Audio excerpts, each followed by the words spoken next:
शिरडी गांव में बहुत सारे लोग इतने लकी थे, और मैं खासकर उन लोगों की बात कर रहा हूं जो बाबा के साथ रहे हैं, चाहे वो 1918 के आसपास हो या उससे पहले हो, क्योंकि बाबा ने बिना उनके मांगे उनकी हर एक समस्या का सॉल्यूशन दिया हो। चाहे वो प्लेग जैसी महामारी हो या फिर वो किसी और तरह की कमी हो, चाहे वो पानी की कमी हो या फिर किसी भी तरह की प्रॉब्लम हो, वो बाबा हमेशा सॉल्व कर दिया करते थे। एक बार क्या हुआ, शिरडी में पानी की कमी बहुत हो गई, क्योंकि जो शिरडी में कुआं था वो बहुत हद तक सूख चुका था। और आप जानते हैं शिरडी महाराष्ट्र स्टेट में आता है, और महाराष्ट्र में बहुत सारे रीजन्स भी आज भी ऐसे कुछ रीजन हैं जहाँ पर पानी की बहुत कमी होती है।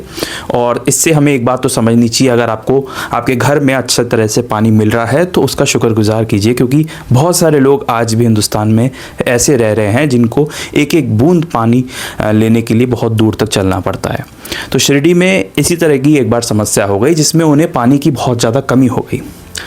सब ने अपनी जो समस्या है वो बाबा से जाकर कही और उन्हें समझाया कि बाबा अब हम क्या करें, क्योंकि बाबा तो प्रोटेक्टर हैं और शिरडी वासियों की हर एक समस्या बाबा की समस्या होती थी।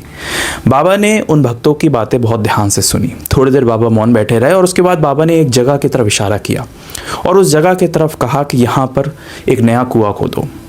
दीक्षित साहब होए या तात्या साहब हो या जितने भी भक्त बाबा के थे, डिवोटीज थे, उन्होंने नया कुआं खोदना शुरू किया, क्योंकि उस ज़माने में ऑब्वियसली ऐसी कोई मशीन थी नहीं। आजकल बहुत टेक्नोलॉजी बढ़ गई है जिसमें पता करने के लिए कि इस ज़मीन के नीचे पानी मिलेगा या नहीं, लेकिन उस ज़माने में ऐसा नहीं था। बाबा ने बस इशारा कर दिया और शिरडी वासी जो कि बाबा की हर एक बात को पत्थर की लकीर मानते थे, क्योंकि बाबा ने जो कह दिया है वैसा होगा ही, तो सब भक्त वहाँ पर गए, जमा हुए और वहाँ पर खोदना शुरू कर दिया बिना किसी क्वेश्चन किए।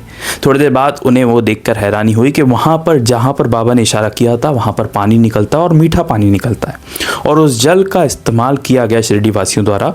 और वो जो जल था उससे जो कमी आ गई थी, किल्लत आ गई थी शिरडी में, वो बहुत हद तक दूर हो गई। कई सारे अवसरों पर हमें ऐसा पढ़ने को मिलता है कि शिरडी वासी बहुत गहरे तूफान से घिरे हुए थे और उस तूफान को भी बाबा ने अपने कमांड से वहाँ से हटा दिया। तो ऐसी कई सारी स्टोरीज, कई सारी हिस्ट्री हमें पढ़ने को मिलती है, जिससे हमें एक बात तो क्लियर हो जाती है कि उनके भक्तों की जो भी प्रॉब्लम होती है वो असल में बाबा की खुद की प्रॉब्लम होती है और बाबा उसे तुरंत सॉल्व कर देते हैं।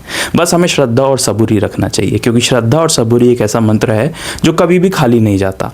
इसलिए बाबा हमेशा कहते थे कि जब मालिक की इच्छा होगी, मालिक जैसा रखना चाहेगा आपको वैसा रखेगा, आपको क्वेश्चन नहीं करना चाहिए।